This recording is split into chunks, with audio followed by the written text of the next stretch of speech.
All right, I'm gonna show you how easily bug guts come off after a 500-mile trip when you have a good ceramic coating. So I have the whole vehicle ceramic coated, and I even have the windshield ceramic coated, and it's completely covered, and it's 100 and some degrees here in Texas and humid, and it's been baking in the sun. So come with me, I'm gonna show you.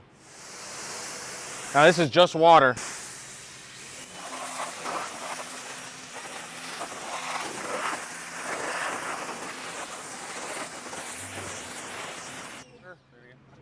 I'm gonna show you the windshield as well. This is spot-free water, so we don't even have to dry it.